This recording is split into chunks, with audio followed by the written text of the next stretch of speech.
you ready? Yeah. Yes! This is the Ross Kaminsky Show. You're a great American. Now, Ross Kaminsky. Oh, great. On Denver's talk station, 630 K-How. Let's go!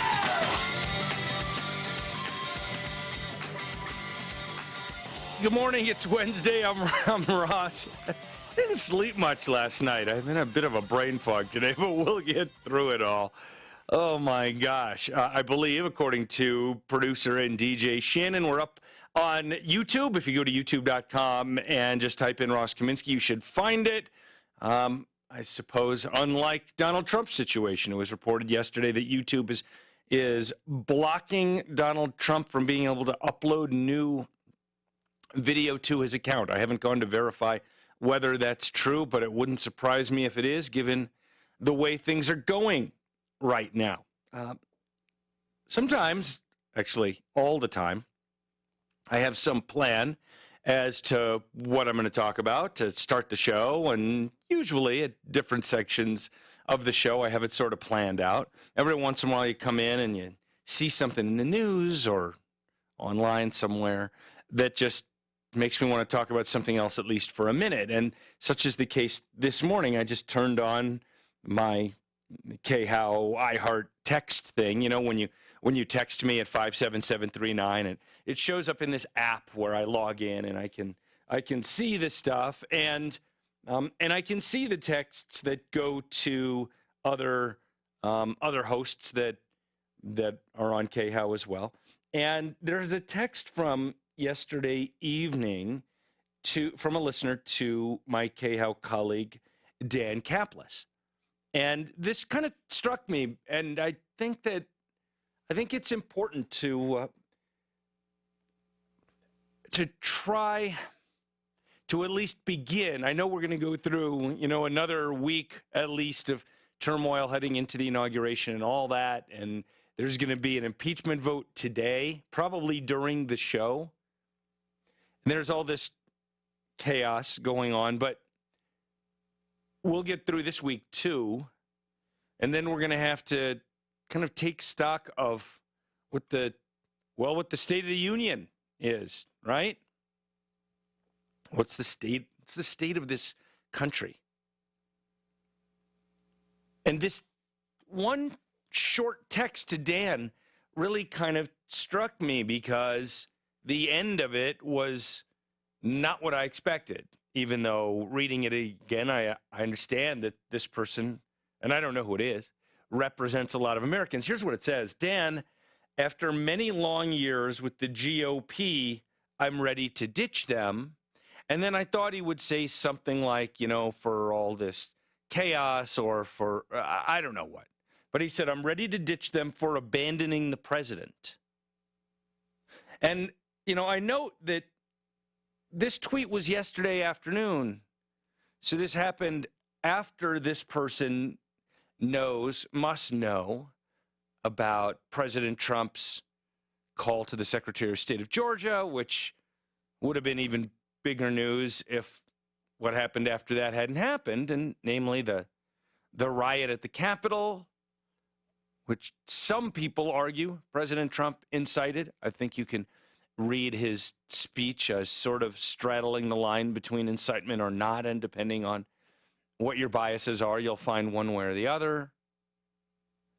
I actually, for me, I thought that the president's reaction to what happened was at least as bad as his words in the speech before, where he waited a very long time to react, and then when he came out with that 1-minute taped message, he emphasized his grievances about a stolen election every bit as much as he emphasized, people, you should go home.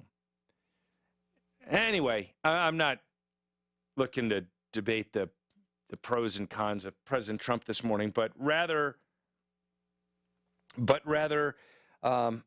this idea that this person says, after many long years with the GOP, I'm ready to ditch them for abandoning the president. I don't know if I mentioned this the other day. I had it noted, but so many things have been going on, I certainly didn't get to everything that I had written down.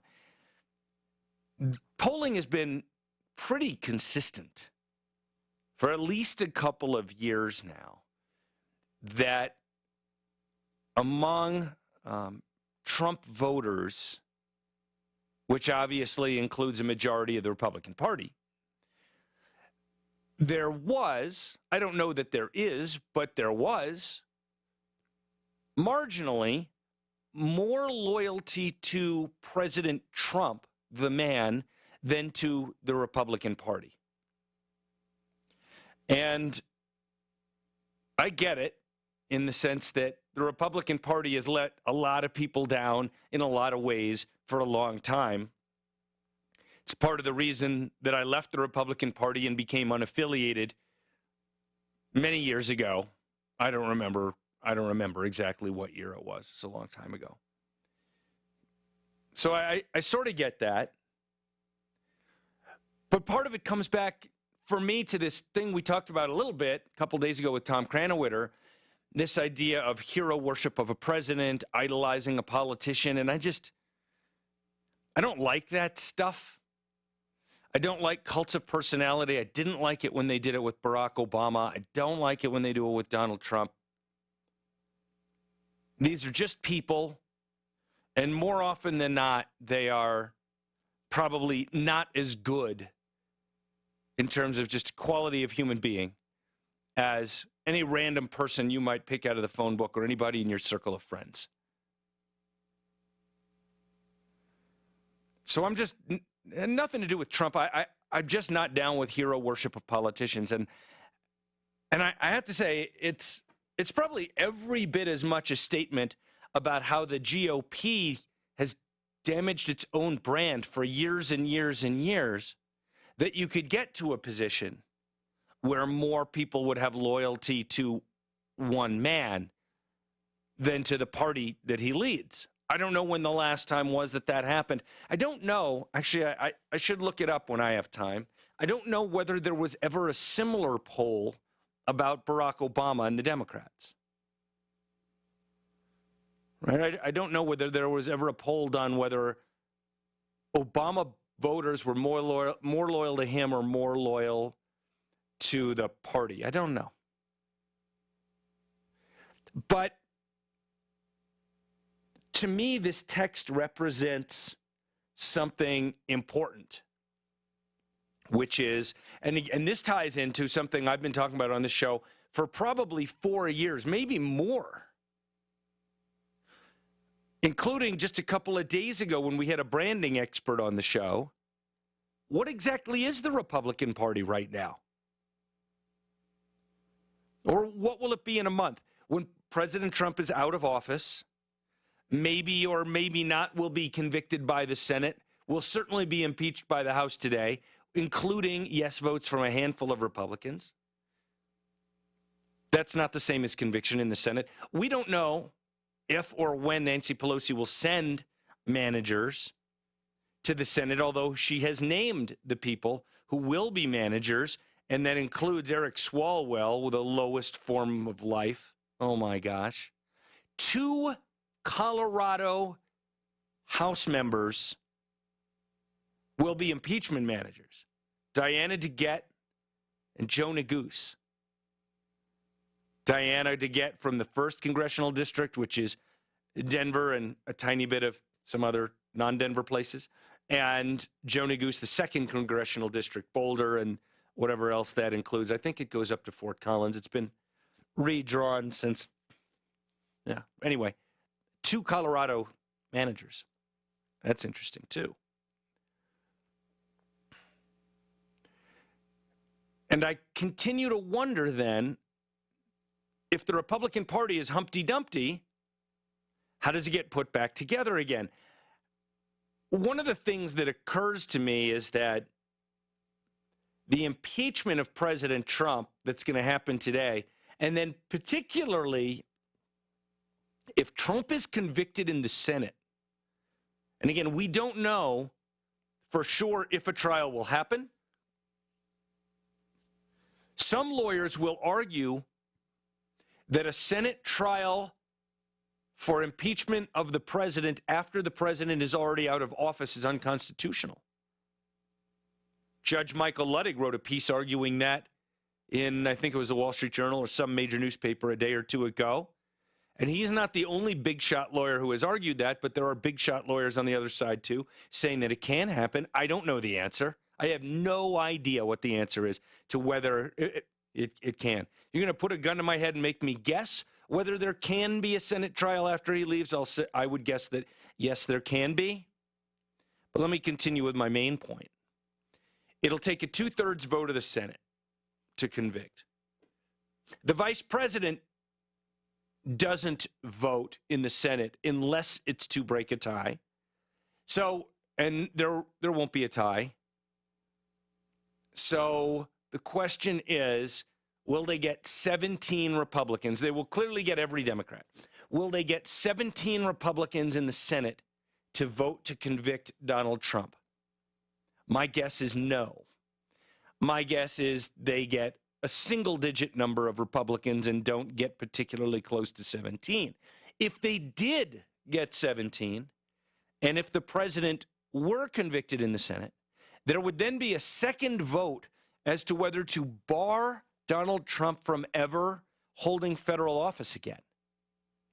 And that vote would pass easily because that vote would only require a simple majority, but it has to be preceded by a Senate conviction with a 2/3 majority. Does that make sense? Once he's convicted, the penalty phase, if there is to be this additional penalty of being barred from future office, only requires a simple majority. And it occurs to me that if that were to happen, and again, I don't think it will, but if it were to happen, probably be a pretty big plus for the Republican Party.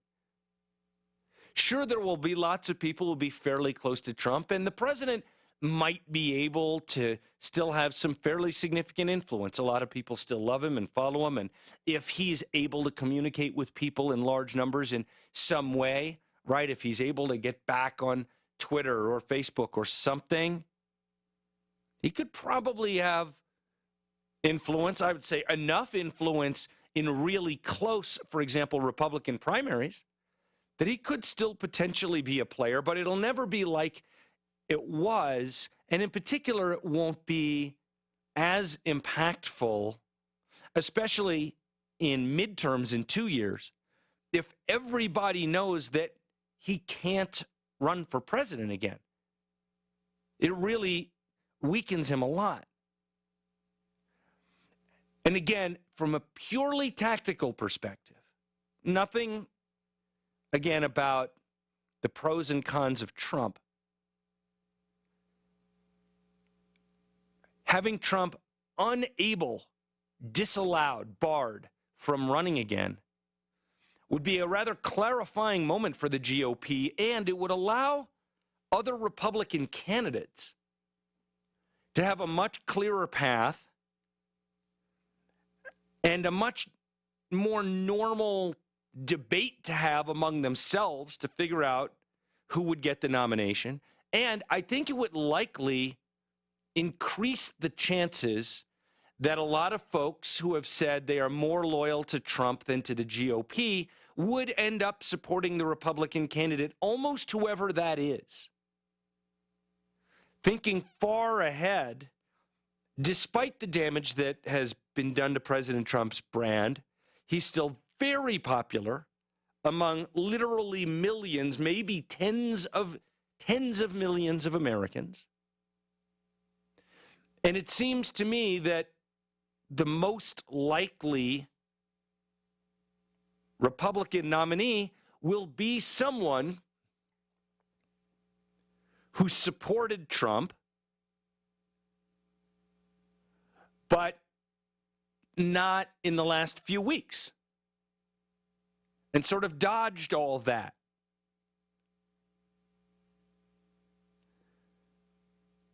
Someone who can make a real play to get not just Trump voters, but also Republican and conservative voters who were either uncomfortable with Trump or outright didn't like Trump or whatever the case may be. In other words, someone who could put together enough of a coalition of the right and then get enough moderates to win an election.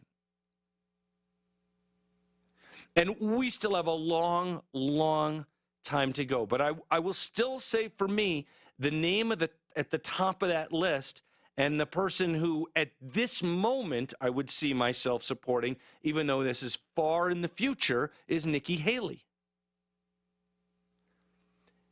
She worked for President Trump. She didn't get too close to any of the, I don't really want to use the word scandal, just the chaos. She wasn't too close to a lot of the administration chaos over the years. Her work for the administration was foreign policy, and that sort of kept her out of a lot of the chaos.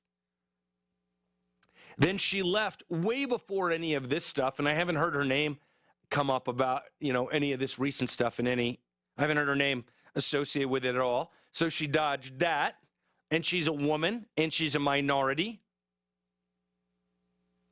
And she was an executive of a state, and she brought lots of jobs to the state, and she had the Confederate battle flag removed from the flag, from being part of the flag of her state. Anyway, I'm not here to campaign for Nikki Haley. My point is, I think it's that kind of person, someone who could appeal to Trump voters, but also appeal to plenty of others who aren't firmly in the MAGA camp. And there are going to be several people like that. The number won't be large. I haven't spent a long time thinking about who it might be. I think Ted Cruz is toast. I think Lindsey Graham is toast. I think Mike Pence is just not, he's maybe not charismatic enough to be president of the United States. I do really wonder what the last week has meant for public opinion of Mike Pence. It seems to me that it will have risen very dramatically in one part of the conservative or Republican electorate and fallen dramatically in another part.